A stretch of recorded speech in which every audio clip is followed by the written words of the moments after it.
Hello बच्चों, क्या हाल चाल है। उम्मीद है आप सब लोग खैरियत से होंगे। अब नेक्स्ट है हमारे पास करेक्टर सेट ऑफ बेसिक, यानी कि बेसिक लैंग्वेज में प्रोग्राम लिखने के लिए जितने भी करेक्टर्स यूज़ होते हैं वो हमने जो है वो डिस्कस करने हैं। Character set of a language defines all character which are valid to use in program written in that language. इस करेक्टर सेट में जो है वो आपके पास अल्फ़ाबेट्स होंगे, न्यूमेरिक वैल्यूज़ होंगी और कुछ स्पेशल करेक्टर्स जो हैं वो होंगे।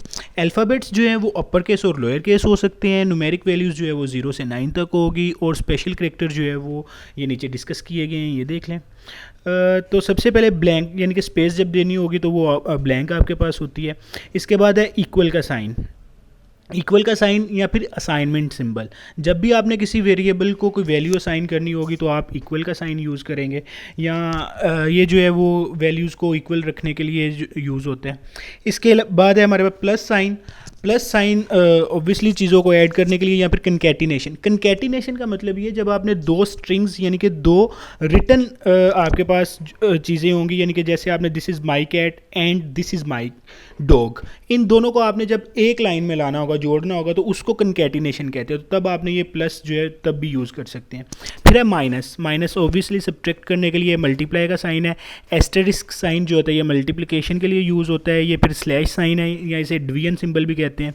इसके बाद है एक्सपोनेंट या फिर इसे कैरेट सिंबल और कंट्रोल की वगैरह भी कहते हैं। ब्रैकेट्स हैं, ब्रैकेट्स के बाद परसेंटेज है, हैश साइन है, डॉलर साइन है, ये एक्सक्लेमेशन साइन है, फिर मिडल ब्रैकेट जिसे आप कहते हैं लेफ्ट ब्रैकेट राइट ब्रैकेट ये वाली है, और फिर कोमा है। कोमा के बाद आपके पास डबल कोटेशंस है, और इसके बाद पीरियड साइड इनके डॉट सिंबल है, फिर सिंगल कोट वगैरह है, फिर आपके पास सेमी कोलन है, फिर कोलन है, फिर एम्फरसैंड है, और इसके बाद क्वेश्चन मार्क है, लेस देन, ग्रेटर देन, और आपके पास ऐड साइन है, फिर बैक स्लैश है, आपके पास बैक स्पेस है, एस्केप की है, टैब, एंटर। इनके सारी चीज़ें जो हैं वो डिस्कस की गई हैं कि इन्होंने किस किस पर्पज़ के लिए यूज़ होना है। तो साथ साथ हम देखेंगे ये किस पर्पज़ के लिए यूज़ होती हैं। ये बेसिकली वो सिंबल्स हैं जो कि आपकी बेसिक लैंग्वेज में जो है वो यूज़ होंगे। अब नेक्स्ट है हमारे पास रिजर्व वर्ड्स। रिजर्व वर्ड्स या फिर कीवर्ड्स ऐसे वर्ड्स होते हैं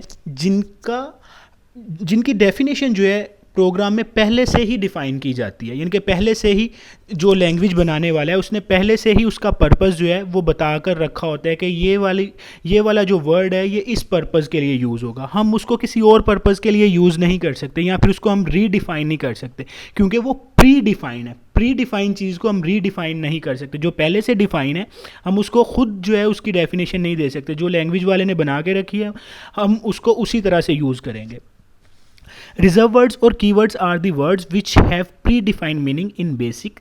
These have predefined uses and cannot be used to redefine. यानी कि हम इसको redefine करके use नहीं कर सकते for any other purpose in basic language या basic program. तो basic program में जो है वो हम उसको रीडिफ़ाइन करके यूज़ नहीं कर सकते। वो उसी तरह से यूज़ होगी जैसे वो पहले जिस तरह से उसको पहले से डिफ़ाइन किया गया है। Keywords can not be used as variable names. जो कीवर्ड्स होंगे हम उसको वेरिएबल के नेम के तौर पर इस्तेमाल नहीं करेंगे। अब ये वेरिएबल्स क्या होते हैं ये नीचे हम डिस्कस करेंगे। Some of the keywords of basic are if, else, then, while. जो बेसिक लैंग्वेज के कुछ ये एग्जाम्पल के तौर पर दिए गए हैं, इफ़, एल्स, देन, वाइल। इसके अलावा और भी हैं, वो भी हम साथ साथ डिस्कस करेंगे। अब वेरिएबल जो है, वेरिएबल क्या होते हैं? Variable are named memory location, यानी कि ये नेम्ड मेमोरी लोकेशन जैसे मेमोरी सेल कहते हैं। मेमोरी सेल का मतलब कि वेरिएबल एक ऐसी स्पेस होगी जिसमें किसी ना किसी वैल्यू ने स्टोर होना होगा।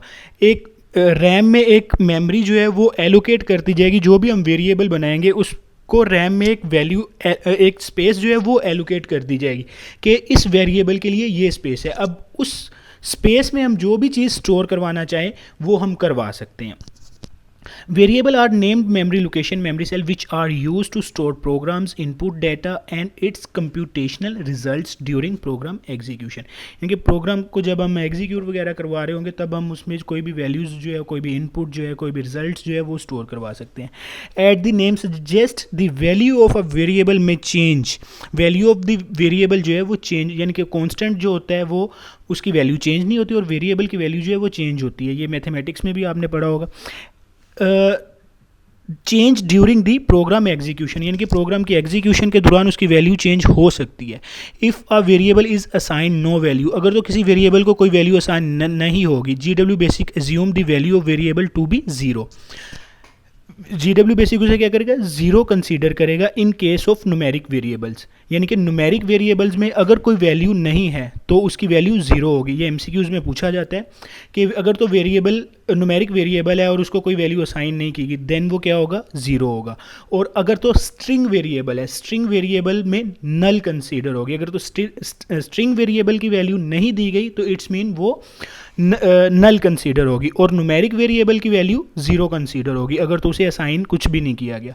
ये बस आपने दो डेफिनेशन है आपके पास, ये और रिजर्व वर्ड जो है वो है वो याद करना है, वेरिएबल याद करना है और कैरेक्टर सेट जो है वो याद करना है। ये तीन डेफिनेशन है सिर्फ आपके पास, ये आपने याद करनी है। और इन सिंबल्स को बस अपने माइंड में बिठा लीजिएगा ये किस किस पर्पज़ के लिए यूज़ होते हैं। बाकी जो है रूल्स ऑफ नेमिंग वेरिएबल ये हम जो है वो नेक्स्ट डिस्कस करेंगे। So thank you so much.